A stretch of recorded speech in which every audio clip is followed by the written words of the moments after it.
Hello everyone, welcome all of you in लक्ष्य family. हम 10th class की chapter book का थर्ड लेसन कंप्लीट कर चुके थे। आइए हम फोर्थ लेसन की तरफ बढ़ते हैं और हमें पढ़ना क्या है, from the diary of Anne Frank. जी हमारा क्या है, फोर्थ लेसन। आइए हम इसे कंटिन्यू करते हैं। तो सबसे पहले हम इसकी स्टोरी को पढ़ेंगे, समझेंगे कि यह from the diary of Anne Frank यह कैसी स्टोरी है। आइए समझते हैं। इसका जो राइटर हैं वह स्वयं कौन है, एनी फ्रैंक है। आइए समझते हैं। Before you read, Annelies Marie Anne Frank 12 June 1929 February March 1945 March 1945 was a German born Jewish girl who wrote while in hiding with her family and four friends in Amsterdam during the German occupation of the Netherlands in World War II.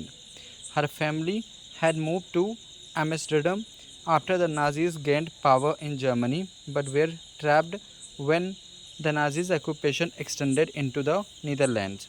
As persecutions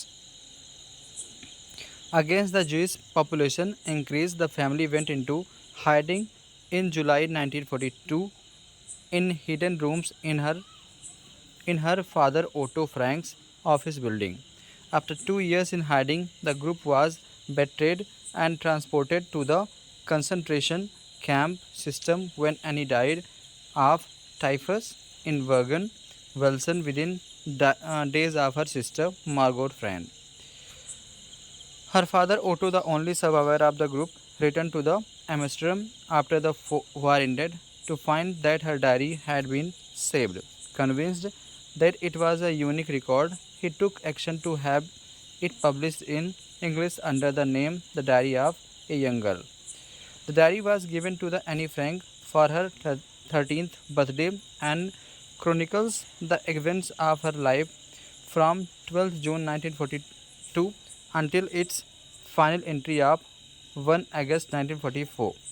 It was eventually translated from its original Dutch into many languages and become one of the world's most widely read books. There have also been several films, televisions, and theatrical productions, and even an opera based on the diary. Described as the work of mature and insightful mind, the diary provides an intimate examination of daily life under Nazi's occupation. Anne Frank has become one of the most renowned and discussed of the Holocaust victims. तो थोड़ा समझ लेते हैं कि यह जो इतना सा चैप्टर के बारे में लिखा है, एनी फ्रैंक के बारे में लिखा है, ये समझते हैं। तो जो एनी फ्रैंक थी, इनका नाम था एनलीज मैरी एनी फ्रैंक।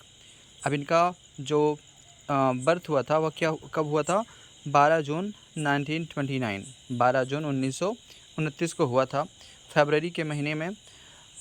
मार्च 1945 में इनकी डेथ हो गई थी, जब she was only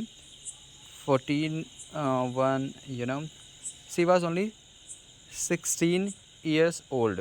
When she was only 16 years old, she was died. was a German, वह एक जर्मन लड़की थी। बॉर्न जूइश गर्ल, मतलब वह एक यहूदी थी।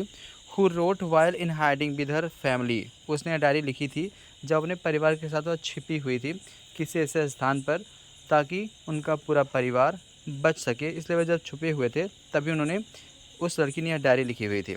And 4 friends in Amsterdam during the German occupation of Netherland in world war second, कब, और उसके 4 मित्र भी उसके साथ थे। इन एम्स्टर्डम में during the German occupation of Netherland in world war second, जब जो सेकेंड वर्ल्ड वार चल रहा था, द्वितीय विश्व युद्ध चल रहा था, तो जो जर्मन है वह नीदरलैंड के ऊपर अपना कब्जा दिखा रहा था। इस समय उसने यह डायरी लिखी। Her family had move to Amsterdam after the Nazis gain power in Germany, उसका जो परिवार है वह एम्स्टर्डम चला गया जब नाजीवादियों को जर्मनी में पावर मिल गई, जब उन्हें शक्ति मिल गई।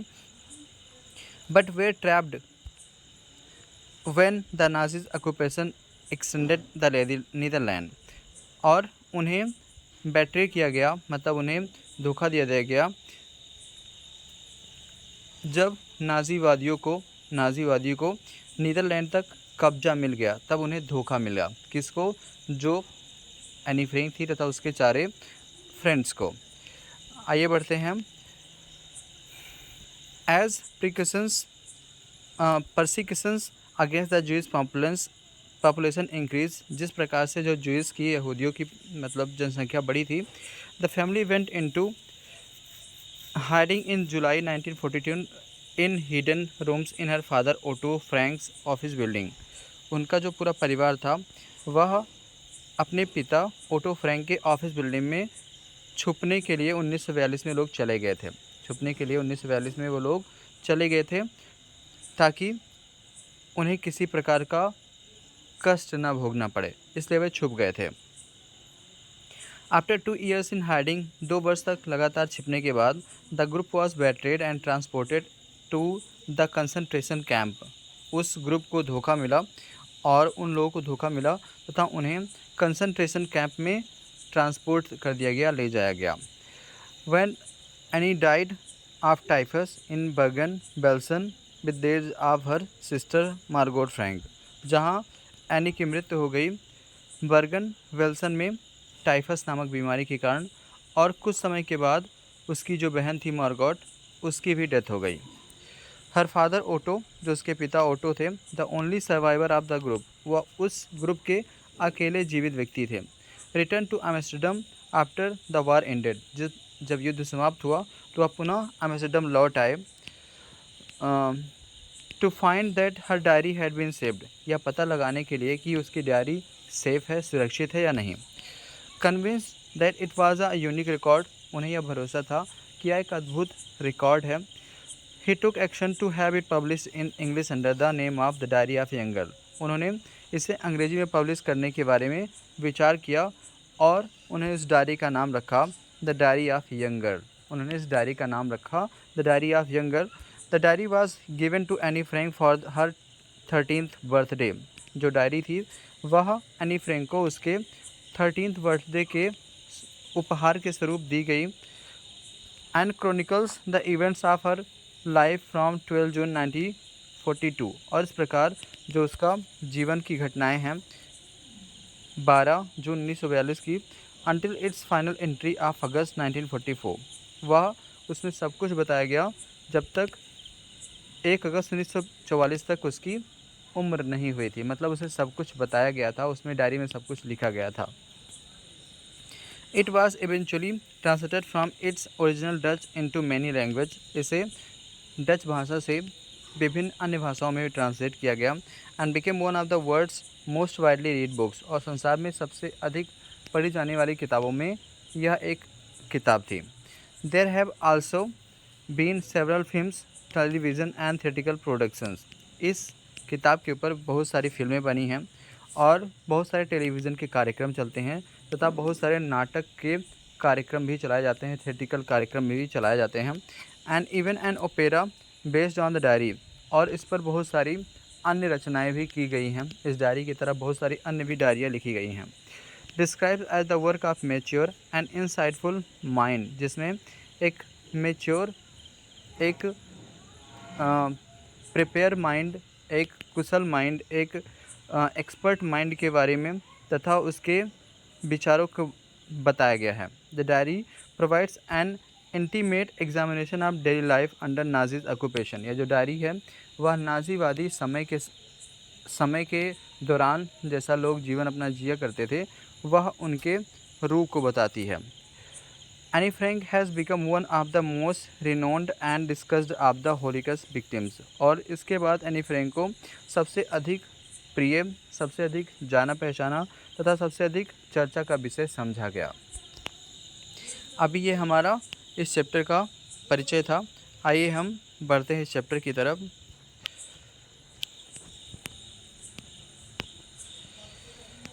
हाँ, स्टार्ट करते हैं।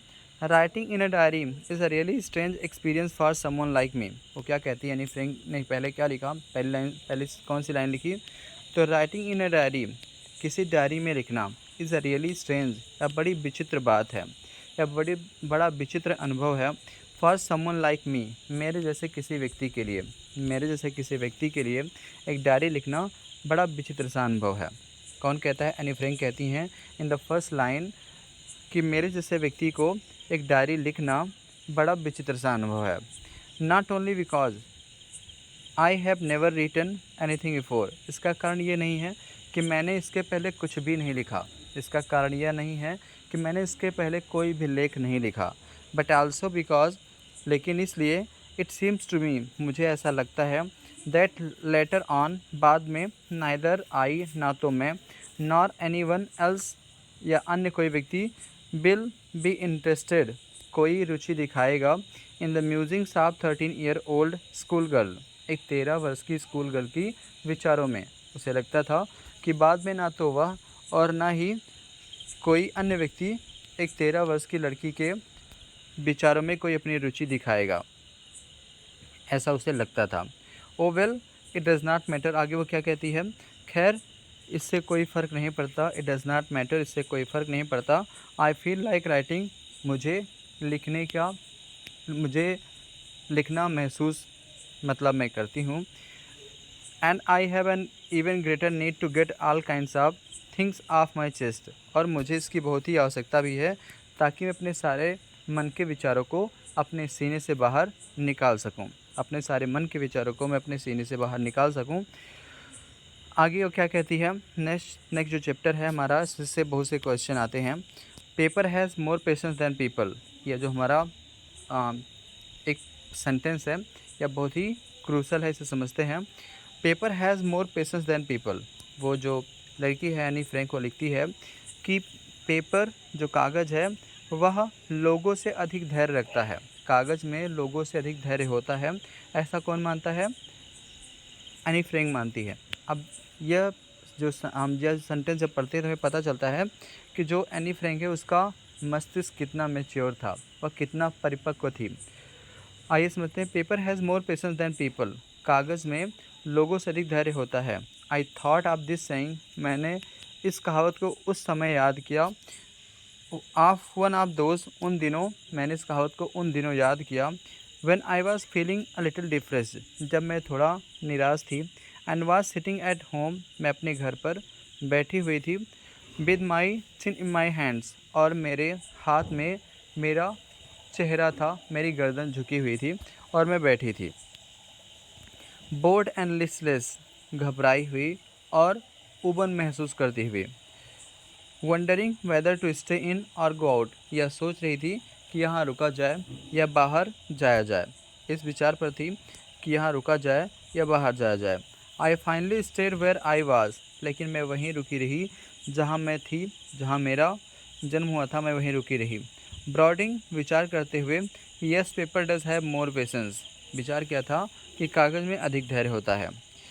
And since I am not planning to let anyone else read this stiff backed notebook, और आगे क्या कहती है, क्योंकि मेरा कोई प्लान नहीं है, मेरी कोई योजना नहीं है कि मैं इस मोटी सी स्टिप बैक वाली, मोटी सी जिल्द वाली या कापी किसी और व्यक्ति को दूं जिसे हम डायरी कहते हैं, unless I should ever find a real friend, जब तक मुझे कोई वास्तविक मित्र नहीं मिल जाता तब तक मैं यह अपनी जो बुक है, मैं अपनी डायरी है, किसी को देखना पसंद नहीं करूँगी। It probably would not make a bit of difference, परंतु इससे थोड़ा भी फ़र्क नहीं पड़ेगा, ऐसा वह मानती है। आगे बढ़ते हैं।